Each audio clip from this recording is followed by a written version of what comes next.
sorry, get a little taller over here. I know you've got one too.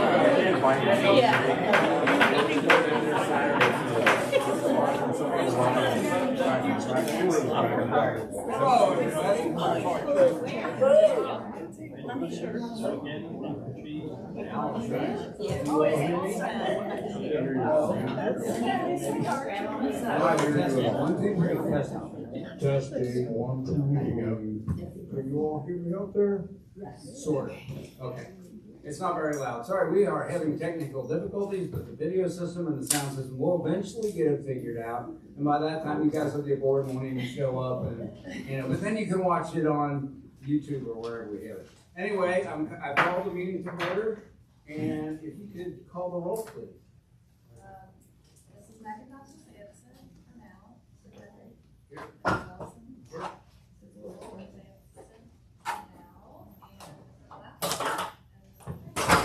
All right, can we please rise for the pledge to the flag? I pledge allegiance to the flag of the United States of America, and to the republic for which it stands, one nation, under God, indivisible, with liberty and justice for all. All right, well, the first thing on the agenda today is to present the parade trophies. I'm so excited. Congratulations to everybody. What another great parade. Brenda, thank you so much. You guys do a great job with the parade every year. It's been wonderful. And it looks like we're starting with Blue Marble Books, third place. No? We're flipping back. Oh, we're going backwards. Okay. Third place, Blue Marble Books, best represents theme. So is there anybody here from Blue Marble Books? And I'm having difficulty. Blue Marble Books. Okay, I will accept this on behalf. All right, congratulations. And then, oh, we got interrupt. Happy birthday, Lauren.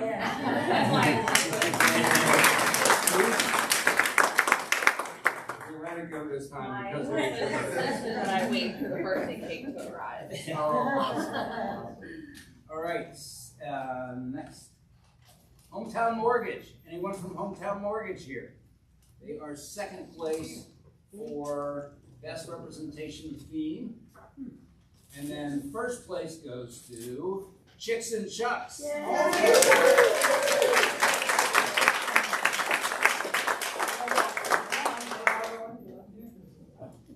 I'd like to accept this award on behalf of my foundation. Thank you for voting for us, committee. I did. I know. So, with that being said, we're going to present to you a copy of our participation in the parade to keep for posterity's sake. Okay? So when you're having a down day, city administrator, you can look at this to lift your spirits, okay? So here's a copy for you. Oh, awesome. That's And great. then for those who care, I printed off individual pictures and you can take home to reflect on what a wise choice you made. Because we won third, we won second, and by God, I was getting that damn first place. Because I went ahead and bought all 30 walkers a first place trophy in case you guys are dumb enough. And I have to say, you've been redeemed. Come on, girls. Okay, so, here's a picture. I'm going to leave this to you to get distributed. I got to make sure. Where's Here you go. You have it. Okay. And then you can do a raffle for those if you need to. Here's our official thank you card for voting for us. Okay, get together, girls. Come on, we'll get together. Okay. Ready? 1, 2, 3. Mayor, you want to get in this? I will. Let me come around. I'll just come around.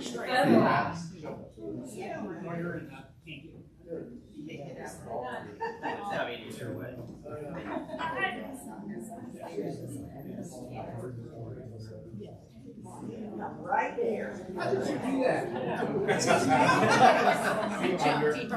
Expansion. Ready? 1, 2, 3. Hey, now it's time. I will. It's a great pride. Yeah. I have to say. I know, I'm so excited. Yeah. Okay, that's sure, thank you. Thank you, Mayor. I really appreciate it.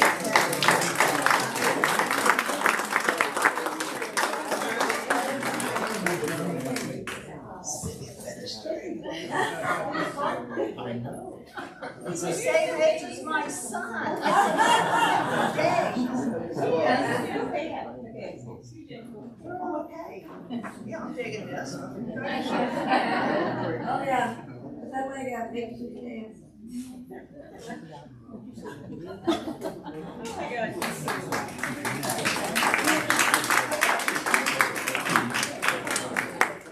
Thank you. Look at that picture, isn't that just wonderful? Thank you all very much. Thank you, thank you, thank you, thank you. I like it. Thank you.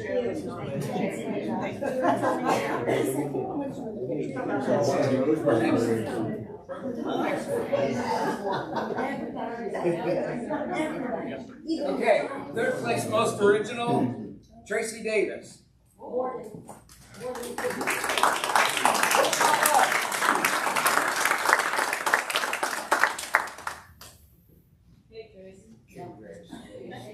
I have no gifts. Oh, yes, well, here.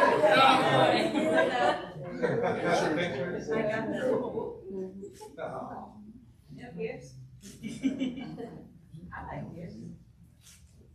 It works. All right, congratulations.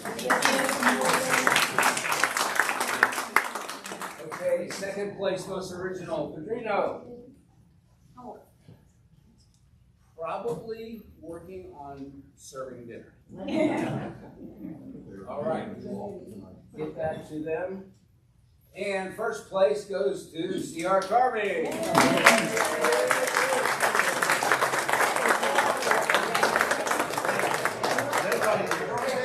Got some sawdust in my shoe, I think. That'll work.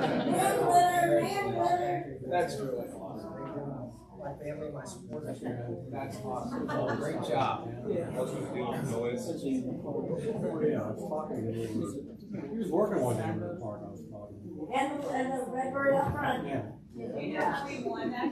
That's the Davis on the tree. Awesome. Greasy cups. Right.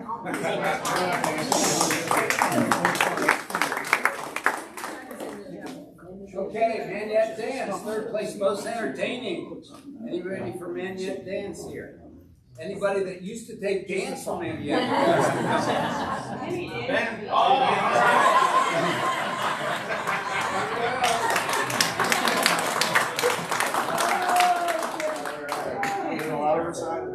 Okay, Bella Dance.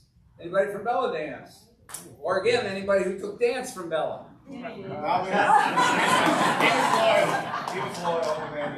I show you the moves, Start the music. All right. And first place goes to Women's Club. Groove Crew.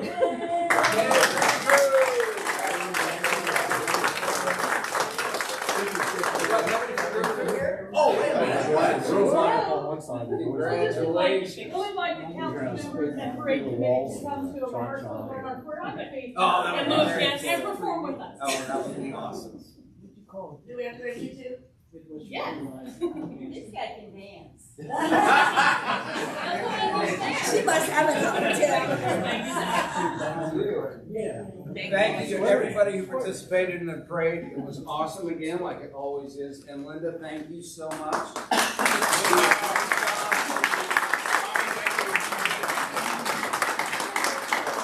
We had 85 participants and a lot of new ones this year, so it was really nice. That's great. That was great. Awesome. All right, okay, we did the birthday already. Are we gonna sing? No. Yeah, go ahead.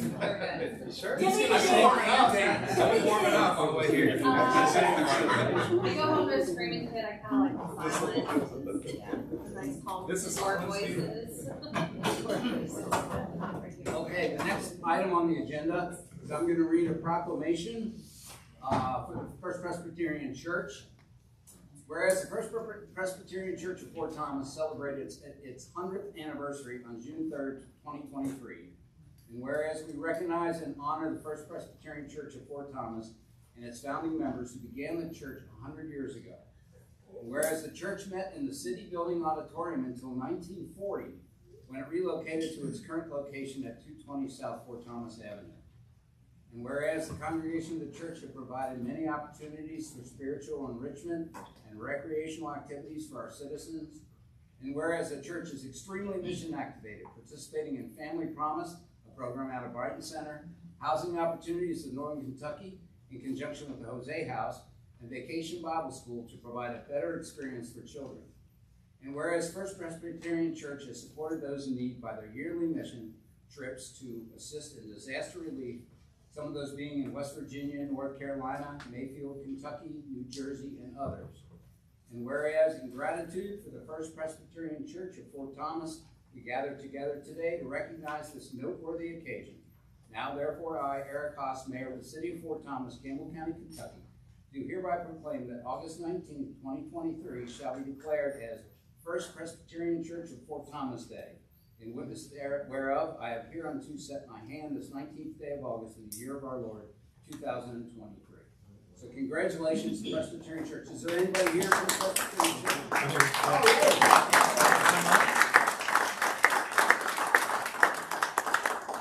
Congratulations.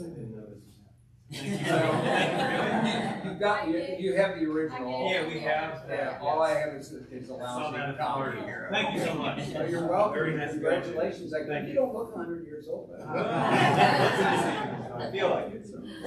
Thank you very much. Okay. And now we'll go on with the other, if anyone wants to address council, there's a sign-in sheet over there. And parade folks, you're welcome to leave. Or you can stay and listen to the whole meeting if you want. Or go to Padrino's and have dinner. You can take the thing. Is it on your tail? Yeah, no. That's why I got the bed, that's all I wanted. Okay, first on the list is Abby Hamill. Come on up. Am I on? Green. I am on. Yep. It is green. You're on. Okay. I am going to be serving you up some well-deserved thanks and gratitude. The Fort Thomas pickleball community truly, truly thanks you for painting the lines on our courts.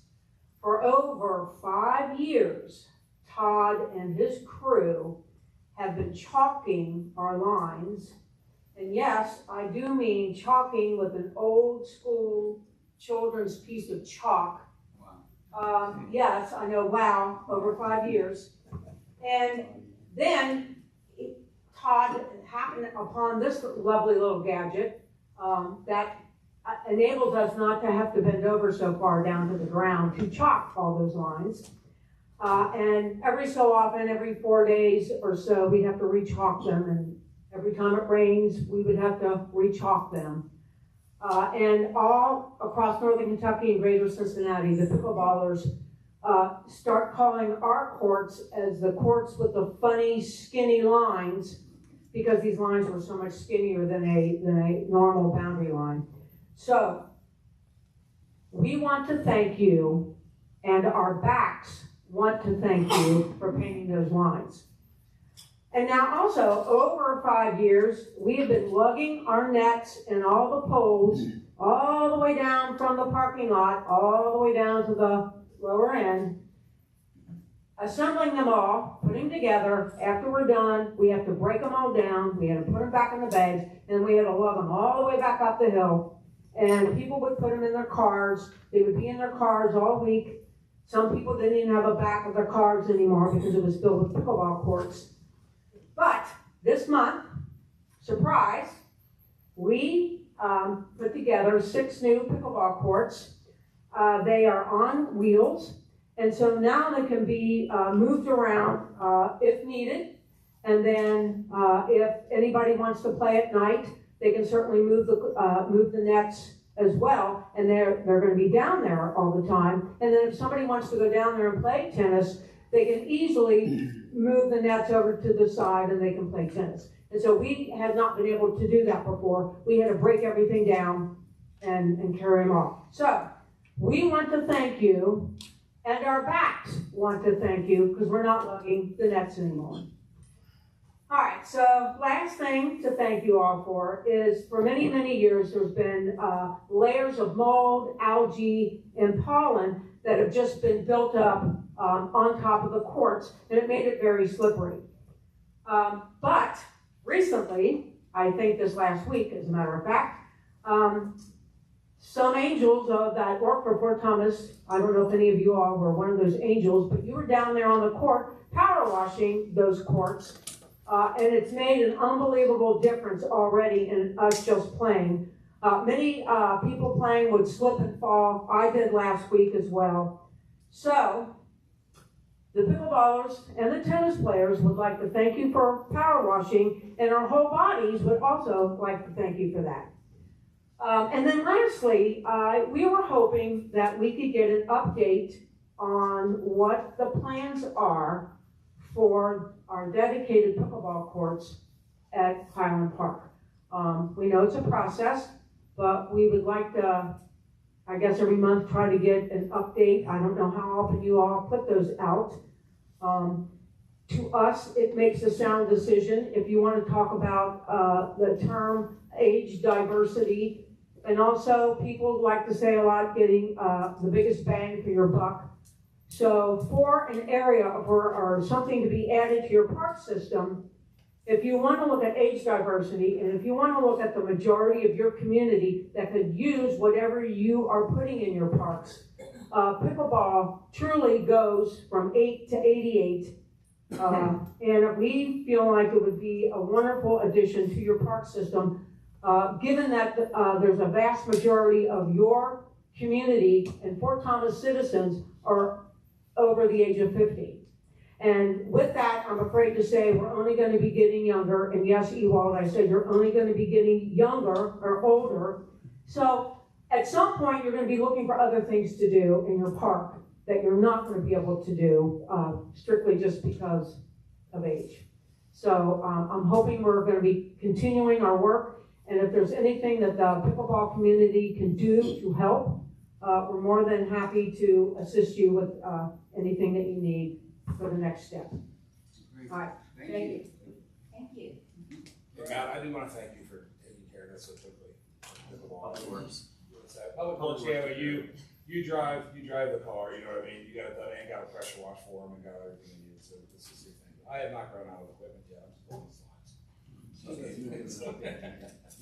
Okay. He'll give an update during his report if you want to hang around for. Okay, thank you. Dennis Montpellier.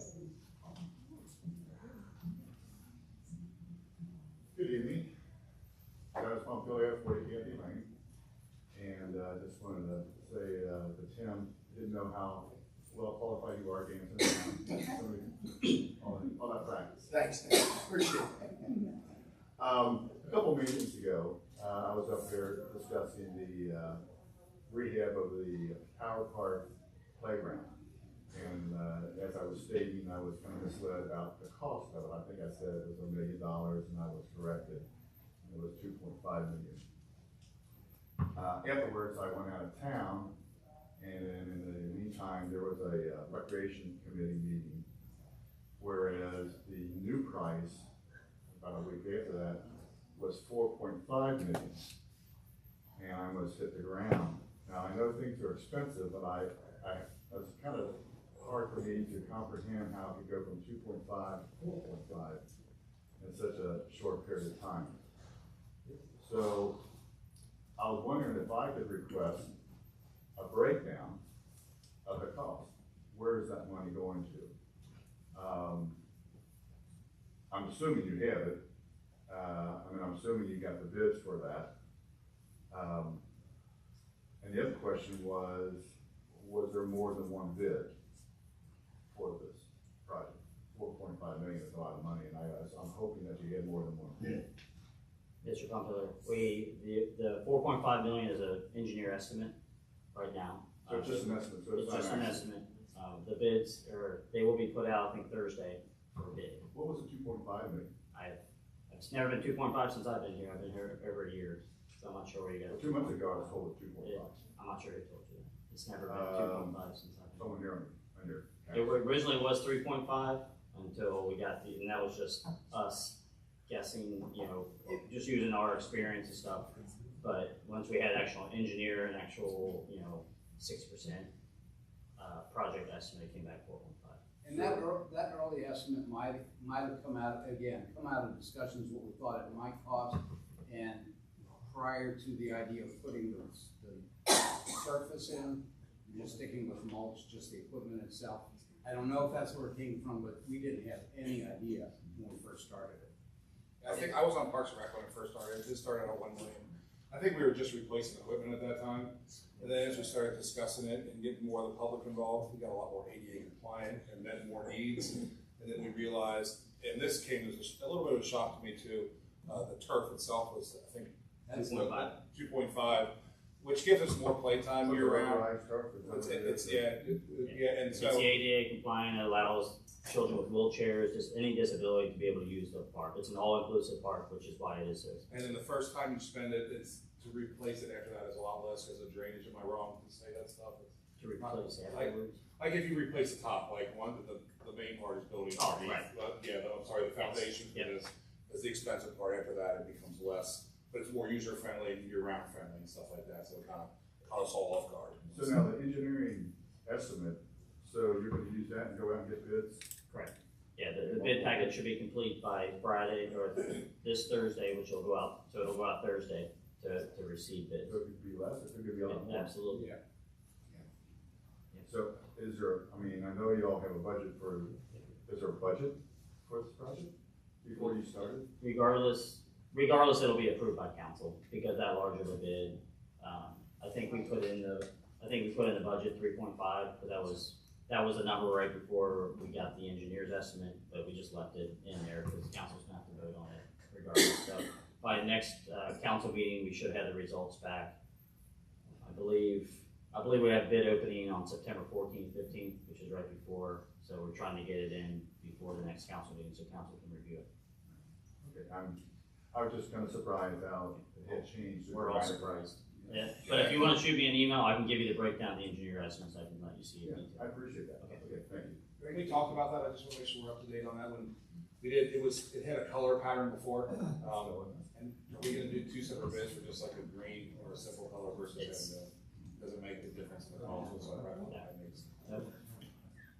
Yeah, and I'd just like to add something too, Matt, and for Mr. Pompilio, I can't speak specifically to this project, but on some of these larger things that we bid out, street projects and things of that nature also, I know the city always works hard to solicit multiple bids, and I've been surprised in my relatively short time seeing when the bids come back, because they fluctuate pretty dramatically sometimes.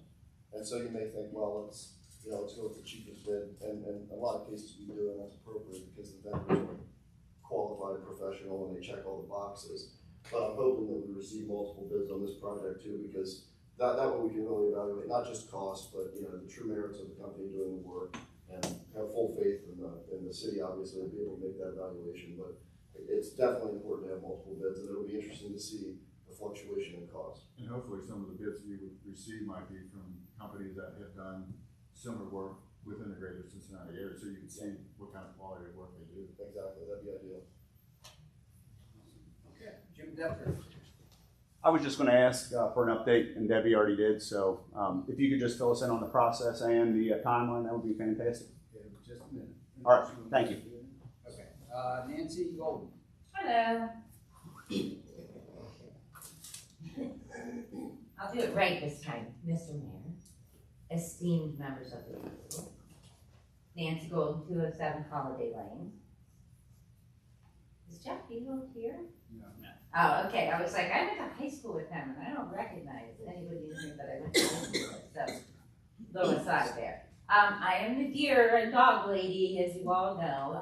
I missed the last council meeting because actually I was still caught up in caring for Lily, and I could show my planner of all the things I had to do and to take care of Lily. She was attacked by a vicious highly aggressive doe, as I presented in, close in June. I think it was June. She was attacked June 8th. She was not able, she had $1,500 worth of emergency surgery on that day. There were another $500 worth of aftercare. It was very serious. She almost died. She assuredly would have died had she been facing the deer, but I had taught her to not be aggressive towards deer in this deer-riddled town of Fort Thomas, especially where my parents live. The Summit neighborhood subdivision. There are other subdivisions across town where the woods is gradually being reduced because we're developing more housing, as you guys know, and so deer are being driven into suburban areas. So I have a picture on my phone of a doe and 2 fawns, 3 fawns actually. I usually only have 2, but it was probably an adopted one. Crossed South Fort Thomas Avenue in traffic, almost got hit, and walked right across in the front yard of someone's house. So I have a picture of this. I won't pass it around. There's no reason I would make it up. So the deer almost got hit. The person's house, whatever was going on, had a kid come out to look at the baby, look at Bambi. And that doe were protective of her fawn. She was scared. God knows what would have happened. It happens. It's happening all over Fort Thomas. There are 2 Facebook groups I'm in, a Summit neighborhood group, and then Everything Highlands in Fort Thomas. And when I posted about Lily's injuries, it got, I don't even know how many likes, loves, cares, those kinds of things, and comments about, this happened to my dog, Ben. This happened to my cat. That was coyote. And that's the other thing I want to mention. As the deer are growing overpopulated and development is going on, coyotes, which are even more dangerous, are getting more sightings. So I'll tell you one scary story. In the neighborhood off of Memorial Parkway and Clover Ridge, in that little subdivision, my brother, Dave Golden, and his wife live on Winding Way. And on their street, one of their neighbors was chased home with his little dachshund, wiener dog, by a pack of coyotes. Chased home with his dog. Bad news. Fish and Wildlife. I gave out the contact information the first time I presented. I've been emailing. I don't have all your guys' email address, so that would be great if I could get them. I don't know. If anybody who provides them, that would be great. I think I have the Public Safety Committee's email address, and then another gentleman I was emailing with who had some issues and couldn't get back to me, and that's cool. We all have problems like that. But in any event, nothing has happened. There was talk about having Fish and Wildlife come up and present at the farmer's market. So one of my questions is I assume that's one of the most well-attended things in Fort Thomas, and that's why it was suggested. It's happening tomorrow. Tomorrow? Or Wednesday, this Wednesday. Okay, well, I will call post-haste. I will call, I doubt they can get up there that fast, but maybe I can make some flyers. I'm willing to do anything. It's a huge issue and it's scary. So again, the contacts are Ethan Newman covers 11 counties, including Campbell County. And this problem is immense in Florence, which is bigger than Fort Thomas. It's a huge problem here. He's aware. I have his email. I have his phone number. And then Jason Nowley covers the whole bluegrass territory. And they are both aware of how that is. Louisville is a big problem in all kinds of suburban areas. As you guys know, Mother Nature, territory gets eaten up. We killed off all the bears and wolves.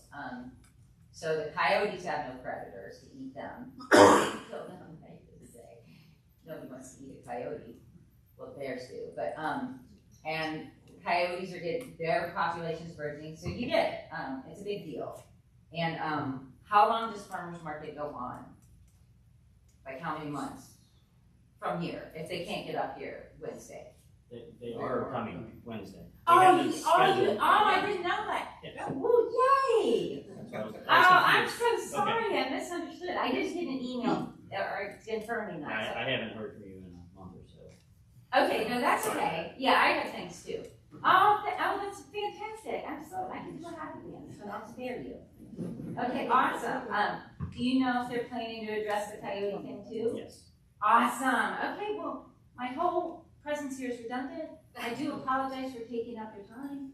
And I do apologize for not emailing, but I was deleted with a lot of things too. Yeah. All right. All right. Thank you, man. Sweet. Thank you. Thank you. All right, let's move ahead with the agenda. I made a mistake, we missed it. I ran over the minutes, so I'll entertain a motion for approval of the minutes of the last meeting.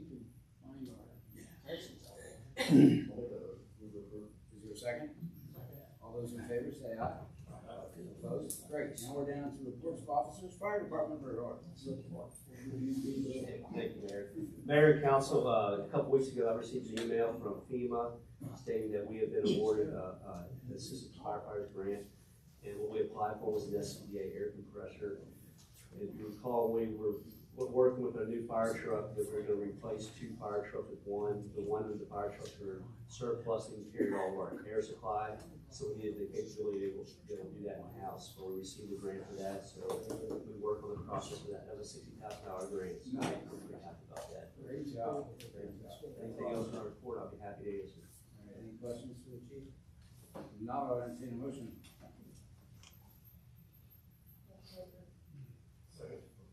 All those in favor, please say aye. Aye. Opposed? Thank you.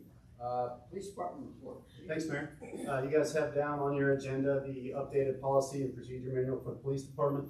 That's kind of the final step of our accreditation process. We had several small changes just to keep up with federal guidelines that have changed, state laws that have changed, and case laws that have changed. So thank you for taking the time to look at that, and hopefully you guys all vote yes on it. We have 2 openings right now within the PD. One is to add a second SRO, a school resource officer, to our school system. So Zach Rolfer is continuing. He's starting his 6th year as our SRO. We're looking to add a second one to complement that and get more coverage at our schools. Thank you, Mr. Kramer, for kind of heading that up and making that happen this year. That's a good step forward towards that program. And we also have a vacancy for police recruit. We had a retirement last month. Lieutenant Adam Miller retired and has left us with a vacancy, so we're looking for 1 new person and 1 SRO. So we have those ads out there and advertisements on our website and social media. And if you know anyone interested, please send them our way. That's all I have. Is there a motion? Move to approve. Is there a second? Second.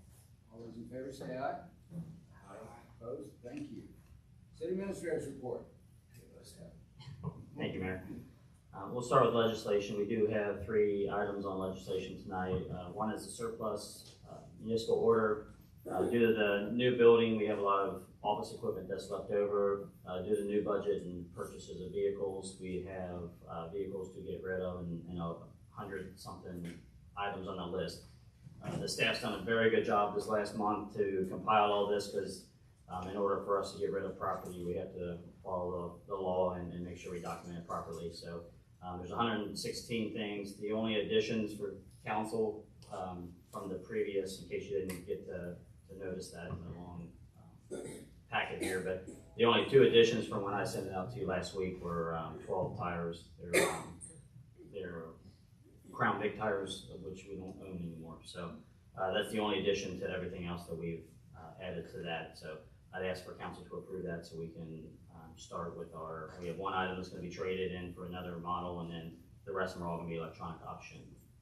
I have a question on that real quick. I mean, I looked through all this stuff. Is there any way that, there's some stuff on here that is kind of interesting. I think most stuff is, can we offer it to the citizens first, or is that something we can't do? No, it has to go through a certain process. Can we donate some of it? Are we allowed to donate it? It has to go through this process? No, the only time we can do anything other than basically this. computers and chairs and desks and If nobody purchases them, then we can dispose of them however we want. Oh, is that how it works? Yeah, So we can transfer it to another government agency, but that still has to be on here if we do that. So, yeah. Good question though. Does the public have an option to purchase Absolutely. online at auction? Yes, absolutely. Okay, cool. Yeah, all of our vehicles will be on Gov Deals. All the larger pieces of equipment, most likely the smaller stuff we'll put on eBay, just because it's easier and we can monitor and manage it ourselves a lot easier. That way it'll be local pickup only. So anything that's left over and doesn't get sold, then we can dispose of, sell outright, or give away. Yeah. We can't just sell it locally though. We have to sell it as a whole. Yes. Can we do it on our as a platform for ourselves so we can get them? Never mind. I'm overthinking. I'm just trying to think of This is the easiest way. I got you. This is the easiest way. I'm just trying to give them an opportunity. There's a couple things, but you're right. Yeah, if we. It's all set up and established. Yeah. I'm making sure we are 100% legal. I can assure you of that. Okay, the next legislation, like Chief already said, the police policy, I've sent out an email to council kind of explaining that it's very detailed. They did an excellent job on it, so I didn't get any questions back, so I'm assuming nobody has any questions on that. So we'll be asking council to approve that tonight as well. And the last thing is the SRO agreement. The only changes from last year for the SRO agreement is the addition of the second SRO for the school district, and then the addition that the school is going to be paying half the salary of the SROs. So those are the two changes to that we'll be asking that you approve tonight. Springbrook update, we've officially fully rolled out Springbrook, which is our new accounting software, which has been excellent. Don't ask the staff, but from Joe and I, it's been excellent. It's a little going through the normal growing pains right now, but it's already been a really good tool to really help budget and monitor purchases. So it's going very well. Tower Park updates, I've already explained that the project will be bid out this Thursday, and then the Thursday before council meeting, I believe, is going to be the return. So we'll have something for council to review at the next council, or at the second council meeting next month. The addition thing is we do have cameras we're starting to install at Tower Park. Right now we have them at Shelter One. We'll be installing them throughout the park to try to help with some vandalism issues we have and some other things we've been trying to update on there. So we have surveillance for certain things that would happen overnight. Carlisle Park, we're still waiting on Stantec, their state contractor for the drainage issues. We should hear from them in the next couple of weeks with a high-level plan. So I'll share that with council once we receive it. Highland Park, I've met with a couple pickleball citizens that have been giving us feedback of the things that are necessary. I've had a couple of really good meetings this last month to make sure we're not only putting pickleball there, but also making sure it's the right way. The city engineer has been developing multiple plans that I'll be sharing with council once those are ready. We should have some options here in the next few weeks to take a look at what our options are down there at the lower Highland Park. Baseball field agreement that was brought up last month, I had met with Joe Grimmy about the financials. I still need to run through the follow-up financials that were provided to me to be able to make a recommendation. And then additionally, I'll be meeting with the school to review the other aspects of the park. So not only the group that funded the changes, but the school's going to have to make some concessions as well. So by next council, I should have all that wrapped up to be able to provide council with some options on that. And then my recommendation on that. Fort Thomas Avenue is mostly complete. The only section that's not complete due to Duke still working in is the block between Highland Park and Miller. So that'll be completed mid-October is what they're saying right now, is when they'll come and grind it. Duke should be complete with their work there. But they do have till mid-November for the contract. So at the latest, mid-November would be the final for Fort Thomas Avenue. Route 8 update, they are working, the soil nail team is down there working to stabilize the road, and then can't think of the next team will be coming in here next month to start driving the 12 to 15 foot steel railroad ties down into it to stabilize the other sections. So that's moving ahead. That will be closed during this whole construction. Originally, they were thinking they might be open, but they are going to keep it closed other than to residents, just to make sure that they don't have to keep moving the large equipment, because it's a lot of work down there. Kyle's Lane will be starting this week for the reconstruction of that roadway. There will be a lot of closures on that road, and the school bus garage has been notified about them all, so they can be able to reroute. But that should start this week. Public Works will be completing all their curb and sidewalk work for the street program by October 1st, and that's going very well.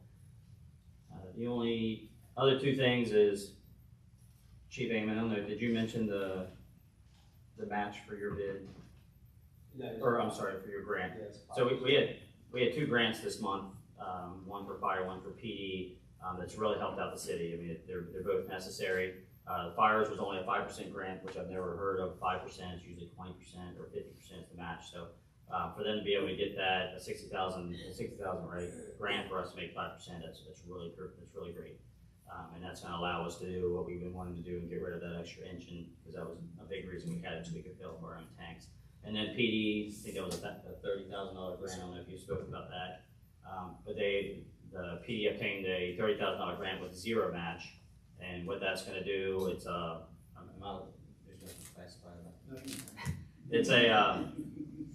we have a region, or I guess a county team for accident reconstruction, and part of that is, once your reconstruction is seen, is trying to understand what happened right before the crash, obviously. So before, we would have to send out the vehicle and borrow other people's black box reader, and what it does is it determines the speed and everything that was happening right before the crash. So now our 3 of our officers applied for this grant and got this grant, so we have one actually at the county, so we don't have to keep borrowing other counties' equipment. So that's a huge plus for the team, and that was just 3 of our officers applying for that. So that was a really great thing for the city this month. We've been really successful with grants this month because of the staff's work. The only other thing I want to bring up, a couple times that we've talked about the city kind of doing things with pickleball and deer and things like that. And the biggest reason that stuff gets done is when citizens tell us about it, because we can't see everything, we can't be everywhere. Public Works is always working really hard, they don't always notice stuff. So the quicker you can notify us of the problem, the better. Especially for Debbie for the pickleball, she actually sent me pictures, and that's really helpful because there's no question on what's happening. So anytime citizens see something that needs to be fixed or they have a question about, please reach out to staff, especially if you can get pictures and really descriptive stuff. So we can. That was the easiest thing. I just forwarded Public Works, and the next day they already had taken care of it. So that's how we can get stuff done really quick, and we really do appreciate all the comments from council or from citizens on matters like that. If anyone's questions, that's all. Question about the avenue, the Shero signs going. Yes, the Sheros should be within the next month. Okay. You want to explain what Sheros are? Yeah. So the Sheros, we are going to be adding on the 4 lanes of the avenue, and what it is, it's a bike symbol with 2 chevrons underneath of it. And what it is, the purpose of it, and we'll be sending out some educational piece on our webpage and social media. The point of it is to try to take vehicular traffic and go towards the center. The outer lanes needs to be available more for bikes, for golf carts, things like that, for scooters, things like that. So it's something that's been used around the state and around the United States, of course, but it's something we're going to try to keep vehicles on the inside and try to keep everybody safe that is using, because we do have a large bike community that rides on the avenue, and it's just a safer way for all of us to use that. I've been excited about this for the longest time because I've loved the idea of people riding bikes in town. And I've been trying to drive on the inside lane. It's so hard for me because I know I've been trained. You drive in this lane, you only keep right except the pass or whatever it is. And so it's very difficult for me to do that. So that lane will still be able, people can still drive in that lane. It's not going to prevent it. It's just going to encourage people to drive in the inside lane, so the outside lane can be for bikers and all those other things. Yeah, it's not a dedicated lane by any means. We don't have the space for a dedicated bike lane, which would be nice. But it is just hopefully a reminder to allow since we have so many golf carts in town, to allow us to try to stay on the outside and the larger vehicles towards the inside. So we'll see how it works. Hopefully it'll remind people that the speed limit is 25. And if people won't pass, they'll stay in that lane. What about if you're turning right onto a street, like from the avenue onto Highland? Yeah, you would get into that lane.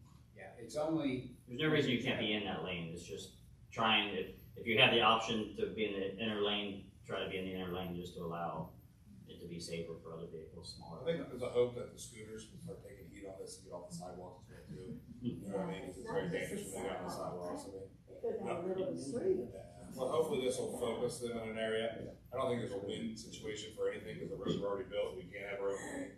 So we need to do trial and error to try to make it as safe as possible. We're going to give it a try. And like I said, we'll put out some educational stuff to just try to help it. And again, it's something we're just going to learn through and see how it works out. Great. Am I allowed to ask a quick question? Can I get with you afterwards? Is it about the Sheros? Yeah. Yeah. Can I get with you afterwards if you don't mind? Oh, yeah. Okay, thank you very much. Any other questions for Matt? Okay, moving down to old business. There's nothing on old business tonight. Nothing under new business. We down to Finance Committee report on disbursements. Report of disbursements July 15th through August 18th, 2023. General fund, $579,278.54. Public Works KDOT fund, $31,391.38. CP revitalization, $18,761.90. Waste fees, $102,071.04. Police and Fire Pension Fund, $918.36. Total $732,421.22. We, the undersigned members of the Finance Committee, recommend that warrants number 24000 through 24189 be approved and the treasurer be authorized to issue checks for their payment. Mr. Pendry, chairperson, Mr. Strange, member. Could use a motion. Is there a second? I'll second. Roll call vote, please. Mrs. McIntosh. Aye. Mr. Pendry. Aye. Mr. Allison. Aye. Mr. Blau. Aye. Mr. Strange. All right, we're down to ordinances, resolutions, and orders. Municipal order MO 9, 2023. Municipal Order MO 09-2023, and municipal order repealing the previous policies and procedure manual and rules and standards of conduct of the City of Fort Thomas Police Department, and adopting and promulgating a new policies and procedures manual and rules and standards of conduct, Exhibit A, for the City of Fort Thomas Police Department. Motion moved to approve. Is there a second? All those in favor, please say aye. Aye. Do we need roll call for this? Okay. All right, thank you. Opposed, sorry. Municipal order MO 10, 2023. A municipal order authorizing the mayor to execute a school resource officer agreement with the Board of Education of Fort Thomas Independent School District. Move to approve. Second. Second. All those in favor, say aye. Aye. Opposed? Excellent. Municipal order MO 11. A municipal order declaring city-owned personal property, vehicles and equipment, as surplus, and authorizing the city administrative officer to dispose of said property pursuant to KRS 82.083. Move to approve. Second. Second. All those in favor, say aye. Aye. Opposed? Carries. Awesome. Entertain motion for adjournment. Second. All those in favor? Aye. Okay, we are adjourned. Thank you all very much.